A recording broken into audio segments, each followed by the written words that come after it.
Now, Pittsburgh's best sports show is about to begin. Call us or tweet us. We got things to talk about on the Allegheny Health Network Nightly Sports Call.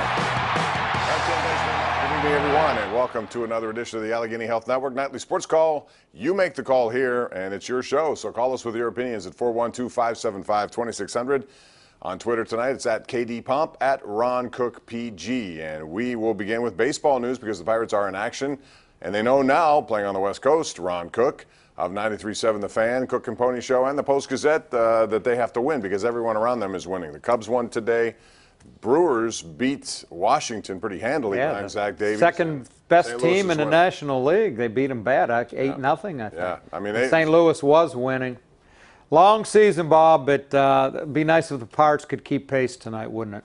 And if they do, they'll be 2.5 out, which begs the question, what do you do at the trade deadline? There was a time I believe they didn't have to do anything. Now I've changed my mind because they're in a position in a bad division, which doesn't seem still to be separating itself from anybody. Why not go for it? Do you think they will, and how big, if so? I don't think they're going to go big. I don't think he's going to give up a lot of his future for this year. And I mean, they're 50-50, Bob. They're still a mediocre team record-wise, although they've been much better. I don't look at them and think they can beat out the Cubs. I really don't. If you can pick up an outfielder or a third baseman without giving up a lot of prospects, I do not trade McCutchen or Cole. Not so much for this year, but even for next year, because I think full season. The young pitchers are better next year. I think you have a chance to be pretty good next year.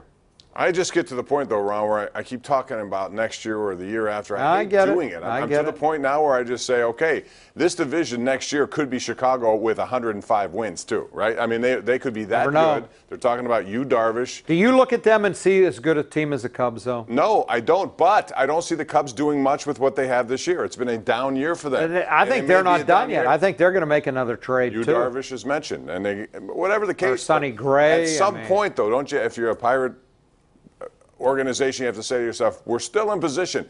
Milwaukee's doing it. They made a trade today, and they've been rumored to a couple of others. San Diego pitcher. I don't know how good he is. Well, but I wouldn't be surprised if Milwaukee decided. Now, you think Milwaukee's as good as Chicago? Because I don't. No, I don't. I think the Pirates are better than them. They're in it, and what are they doing? They're rumored to be involved with a lot of different things. I'm just saying the Pirates, I think, owe it to themselves and to the fan base once in a while to make a play. Because I do think they have a decent enough team. The division is gone where they should be able to do something, at least try. Meanwhile, the Steelers are going to try to go farther than they did last year, which was the AFC Championship game, and that journey all begins on Thursday when players report. Ron, I don't think there's any question Le'Veon Bell won't be there. Quite frankly, there's no reason for him to be there right now. Villanueva is an interesting story on the other hand. Alejandro Villanueva is a exclusive rights free agent, for those of you who don't know, which means he doesn't really have much leverage here.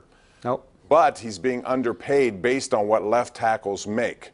So he's in a quandary. What do you do if you're him? Do you in order for him to be there, he has to sign, right? He can't be there without a contract. Nor can Bell. Okay, well, Villanueva is not Bell. He needs to be there, doesn't he? Well, you know, there's a big difference. Bell cannot get a new contract. He's got to play for 12.12. We all should have to play for that amount of money. Villanueva, they're not going to do a new deal with him unless he's in camp. They're just not. That's not the way they operate. You might remember back in 2005 when Hines held out and finally came in because he said Jerome told him to come in. They ended up doing a new deal with him. He led them to a Super Bowl MVP. They'll let Villanueva sit all year if he holds out, but I don't think he's going to do that. But it is a unique case because of his history and the type of person he is.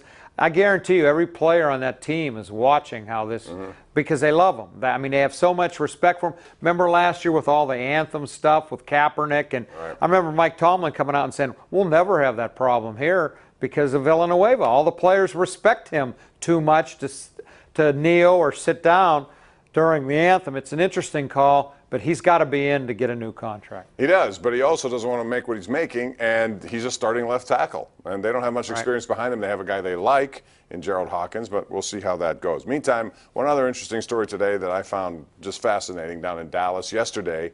Lucky Whitehead is a special teams guy who was with them last year. So he is falsely accused, as it turned out, of robbing a store in Virginia. As it turned out, the guy who was arrested had his Social Security number, which I have no idea how that happened. However, it was a case of mistaken identity. The Cowboys went to him and said, hey, we understand you were arrested. He said, that's not true. I wasn't near there. The agent said, there's no way it happened. I know where he was. We had plane tickets, blah, blah, blah. Dallas still released him. So today, Ron, it came out that the police department of Virginia said we had the wrong guy and we issued an apology. He was not arrested. He's fine.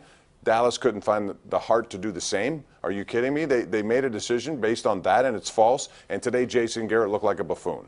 Well, it just goes to show the hypocrisy. If this was Ezekiel Elliott, he wouldn't have been released. He's still on the Look team. at all the stuff he does. This is a nondescript player who's not that important to them. They don't want to deal with those headaches. They cut that guy. But it looks bad for the organization. I agree. I agree totally. But it looks bad for what they put up with Elliott and Des Bryant over the years.